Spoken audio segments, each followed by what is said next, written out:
the Irish guy and... Rice, rice, baby. Dun-dun-dun-dun. Dun-dun-dun-dun. Rice, rice, baby. Alright, stop. Rice, rice, baby. I'm just letting you know now. To me, hearing that song, it's a bit like listening to a bunch of sheeps mating in a farm. I might as well whack on an iPod and listen to the sounds of my constipated nana on the loo. You know what? This song actually makes me not want to eat mother ice cream. In fact, I would probably sooner eat a yogurt pot filled with nothing but sand and snail poo. But I suppose this song is fitting, because if there is a flavor to describe Declan Rice, oh, it's vanilla. I'm sorry, but what does everybody see in him? Look, I know, okay, I know, okay, I'm not blind in both eyes. I don't have some sort of evil toad living in my brain, causing me to hallucinate every time Rice touches the ball. Don't worry, okay, I don't suddenly see the ghost of Glenn Whelan every time he tries to pass the ball. I can see that he is a good footballer, but 105 million pounds? Excuse me when I get sick on the floor. Lad, I don't think any football club in the world should ever be paying more than 100 million pounds for someone when they've never played in the Champions League before. Ever in his life? In this Emirates era, this is such a statement. Declan Rice, see what I mean? Look what I mean, people. We are acting like Arsenal have never made a marquee signing before. I'm sorry, but inside the last 10 years, Mesut Ozil arrived at the Emirates from Real Madrid. He had just scored 27 goals and assisted 81 times in just 159 games for the biggest club in world sport. Those were absolutely bonkers stats. I mean, Alexis Sanchez moved to Arsenal after a 21 goal season with Barcelona. I mean, Pierre-Emerick Aubameyang's last full season at Borussia Dortmund, he scored 40 goals. The previous season it was 39. Those were practically Erling Haaland levels. Can we please stop pretending that paying West Ham a stupid fortune for someone who's got the same last name as the most boring carbohydrate in the world? Stop acting like this is a benchmark, landmark moment in the history of the club. Come on, Arsenal, you're better than this. He's not even the most exciting player that Mikel Arteta has bought. Getting Gabriel Jesus from Man City, that blew my mind. It reminded me of when Arsenal were trying to buy Wayne Rooney from Manchester United in 2013. Actually being able to take a quality striker from a title rival. That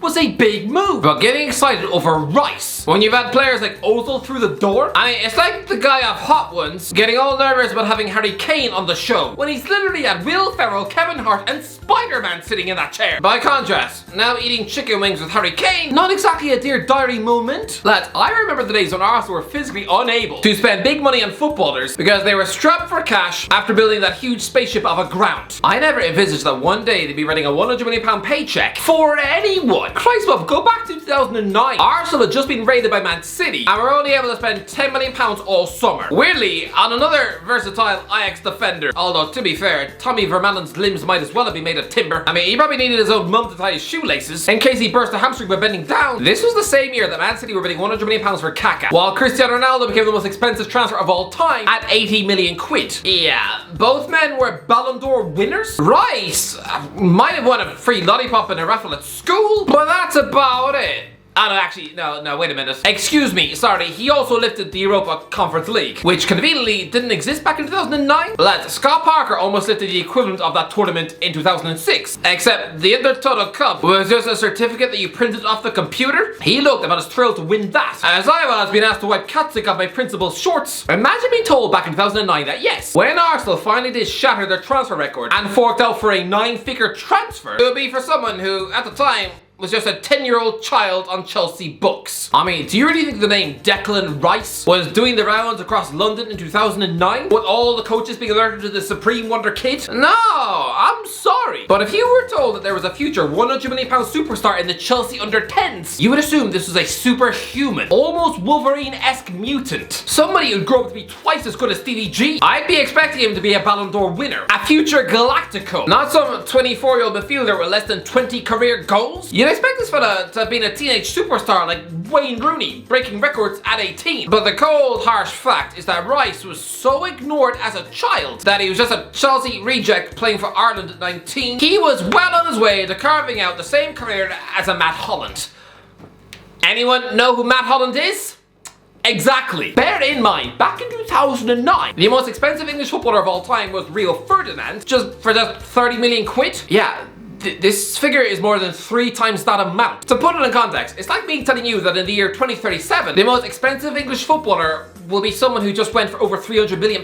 I mean, you sure yourself was not expecting that to just be some midfielder from West Ham. At the very least, you'd be expecting that Rice would have been the best player West Ham have ever had. By a country mile. Lad, he's not even the best midfielder we've seen for West Ham. I mean, both Frank Lampard and Javier Mascherano went on to win the Champions League. Does anyone think Rice ever will? I think there's more chance of seeing an actual dinosaur win Wimbledon. I remember the stingy Arsenal, who bid £40 million and £1 for peak Luis Suarez. I mean, what were Liverpool really going to do with that extra pound coin? Buy free Freddos down the shop? But now, it's not just £100 million, it's 105. Lads, before this week, West Ham's record sale was getting 30 million quid from Leeds 20 years ago. Does that not tell you something? Don't get me wrong, I'm not saying that West Ham are incapable of producing £100 million players. A 24-year-old Frank Lampard will be worth 150 million quid in 2023, but Rice is not that guy. You're paying 105 million pounds for a bloke who just finished 14th in the league. What Arsenal are doing though is clever marketing business, because sporting director Edu, an ex-Brazil midfielder who's actually an invincible, he is building a squad of handsome footballers. Christ love, Mikel Arteta is a housewife favourite. And the other big signings, Ben White, Martin Odegaard, Jorginho, Gabriel Jesus, Kai Havertz, they all look like they ripped off the set of Zoolander. So yes, I suppose under those vapid, superficious rules, then a 6-foot men's health model like Rice probably fits in with the Gooners. Whereas in the past, the likes of Ozil and Aubameyang look more suited to the Goonies. The current Arsenal board desperately care about image and looking good. It's probably why Thomas Partey is getting shuffled out the door.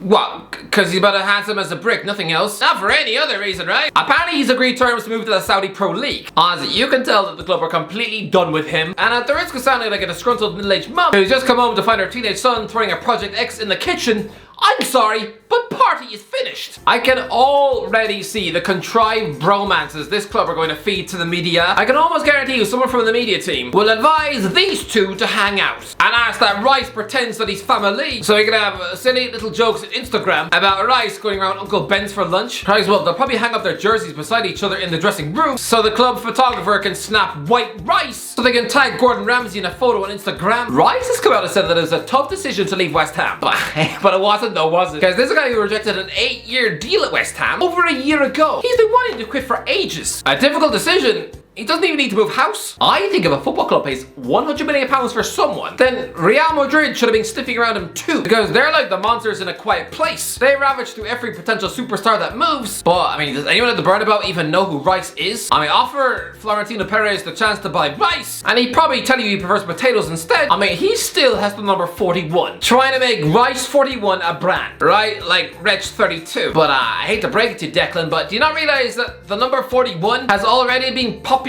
by a mid-2000s Canadian indie band who usually just wrote annoying songs for terrible teen films like American Pie? I mean, their biggest song was called In Too Deep, which is quite fitting for Rice because for £100 million, lads, for this money, you would expect Rice to be one of the greatest English midfielders of all time. Well, here's a sobering reality. He wouldn't have even got into England's Euro 2004 squad. I'm sorry, but if Rice had been born in 1980, he wouldn't have got near England's golden generation. And instead, it really would just be marketed as Roy Keane's heir in the Ireland midfield. I know people will say this. Oh, Irish guy, Rice was linked with Bayern Munich, of course he's world class. Yeah, I mean, Owen Hargreaves spent 10 years at Bayern Munich. He was a Champions League winner at Bayern Munich. But I mean, has he gone down in history as being one of the greatest England midfielders of all time? I think purely because he was an injury-riddled beanbag in English football, with Sir Alex Ferguson calling him his most disappointing signing of all time, the English media almost ignored this guy, pretending that he wasn't an elite European superstar in the Bundesliga. He was a better player than Rice is now, without a shadow of a doubt, but because he didn't come through English academies, and the fact that he grew up in Canada, and didn't actually start playing football seriously until he was 15, and he actually played for Wales under 19, he didn't have the hype that he should have. And I can tell you, if Arsenal had signed Hargreaves in 2007, would we be hearing this levels of fuss and hyperbole? Would they have dancers in the street? And now, Arsenal fans would have reacted to his signing as if they just found out that their mum was cooking veggie oatmeal for tea. Arsenal spent £200 million in the transfer window. But look,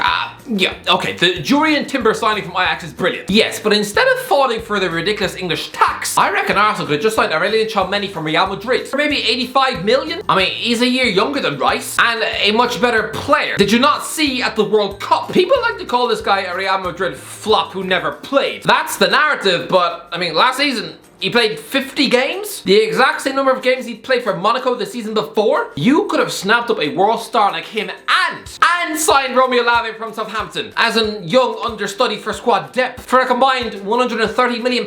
And instead of forking out for that bizarre transfer of Kai Havertz, I think a £35 million move for Newcastle's Alan Saint-Maximin would be ridiculous for squad depth and will give you balance on the wings. Having both him and Liliandro Trossard waiting on the bench in case either Saka or Martinelli slips up, that would be insane business. But instead, just chucking all this money at West Ham. Rice is a good player, I know he is, but he's not worth 105 mil. I know he's not. I mean, is this the future Premier League winning captain? No, he's a better Scott Parker. That's what he is. He is a quality midfielder. Absolutely, but signing someone like Tchouaméni, that would have been real business. Then I could understand the hype, but this, it's just a bit meh.